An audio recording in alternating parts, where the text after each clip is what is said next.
নমস্কার বন্ধুরা, মিমিস কিচেনে স্বাগত জানাই। আজ আমি ঠাকুর বাড়ির একটা রান্না নিয়ে এসেছি, ডাল ফেলা। আচ্ছা, এখানে ডাল ফেলা বানানোর জন্যে ডাল নিয়েছি, মটরের ডাল। নামটা কি সুন্দর না বলুন, নামটা দেখেই আমার রান্নাটা করতে খুব ইচ্ছা হলো। মটর ডালটাকে প্রথমে আমি সেদ্ধ করে নেব। আমি এটাকে 5 ঘন্টা ভিজিয়ে রেখেছিলাম মটর ডালটাকে। এবার প্রেসার কুকারে আমি সেদ্ধ বসিয়ে দিচ্ছি ডালটা। ডাল ফেলা, কি চমৎকার নাম না? আর খেতেও দুর্দান্ত হয়। এবার দিয়ে দিলাম নুন আর দিয়ে দিলাম অল্প কাঁচা সর্ষের তেল। এবার এটাকে সেদ্ধ হতে আমি দিয়ে দেবো, অল্প পরিমাণে হলুদ দিয়ে দিলাম।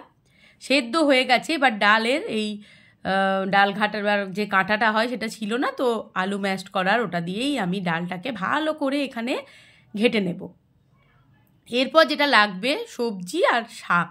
এখানে পালং শাক নিয়েছি, রাঙা আলু নিয়েছি, শিম, গোটা কুমড়ো, এই হচ্ছে সবজি। আরও চাইলে কিছু সবজি দিতে পারেন, আমি এই কটাই দিয়েছি। এরপর ডালটা দেখুন ঘেটে কি সুন্দর একটা ব্যাপার এসে গেছে, ঘুটনি দিয়ে ঘেটে নিয়েছি। এরপর কড়াই বসিয়ে দিয়েছি। এটা কিন্তু সম্পূর্ণ ঘিয়েই হবে, ঘি দিয়ে করলেই এটা খেতে বেশি ভালো হয়। যদি কারুর ঘি ভালো না লাগে তখন সাদা তেল দেবেন। এরপর ঘি দিয়ে দিলাম। এবার ঘি দেওয়ার পরে ওর মধ্যে দিয়ে দেবো কিছু ফোড়নের মশলা, যেমন শুকনো লঙ্কা, আর দিয়ে দেব 5 ফোড়ন। ফোড়ন থেকে যখন বেশ সুন্দর গন্ধ ছাড়বে তখন আমি সবজিগুলো এক এক করে ওর মধ্যে দিয়ে দেব। নিরামিষ দিনে আপনারা এরকম একটা ডাল বানালে এর সাথে যদি আর ভাজা থাকে না, আর কিছুই লাগবে না, কারণ ডালের মধ্যে সবজি যেহেতু আছে খাওয়া হয়ে যাবে। রাঙা আলু, কুমড়ো আর শিম দিয়েছি আমি। আপনারা চাইলে আরও অন্য কোনো সবজি যদি ইচ্ছা হয় দিতে পারেন। এই সময় রাঙা আলুটা বেশ ভালো পাওয়া যায়, তো একবার সবাই ট্রাই করে দেখবেন। ভীষণ ভীষণ ভালো একটা ডালের রেসিপি আর কি, যা বললাম। আর বিশেষত নামটার জন্য আমাকে আবারও আকৃষ্ট করেছে, ডাল ফেলা। এবার দিয়ে দিলাম অল্প পরিমাণে লবণ আর হলুদের গুঁড়ো। নাড়াচাড়া করে নিচ্ছি ভালো করে।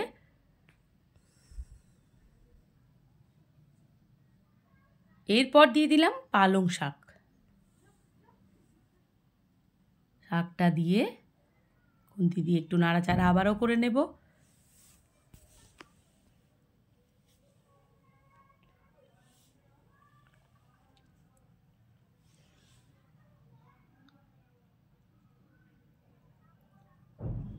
দেখুন, এরপর সেদ্ধ করে রাখা ডালটা আমি ওর মধ্যে দিয়ে দিলাম।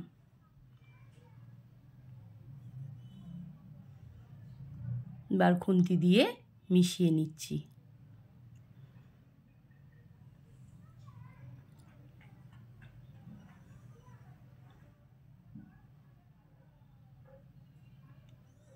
এরপর চেরা কাঁচা লঙ্কা দিয়ে দিলাম আর দিয়ে দিলাম আদা বাটা।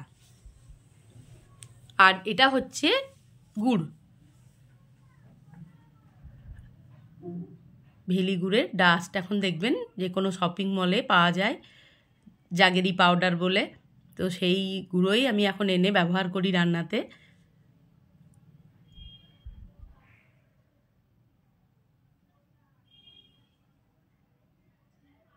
ভালো করে মিশিয়ে নিলাম।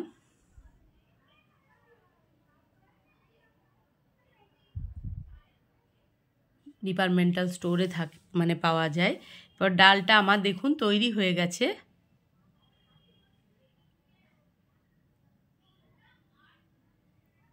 ভিডিওটি যদি ভালো লেগে থাকে তাহলে অবশ্যই লাইক, কমেন্ট, শেয়ার, সাবস্ক্রাইব করে পাশে থাকবেন। সবাই ভালো থাকুন, সুস্থ থাকুন। আবার দেখা হবে পরবর্তী ভিডিও।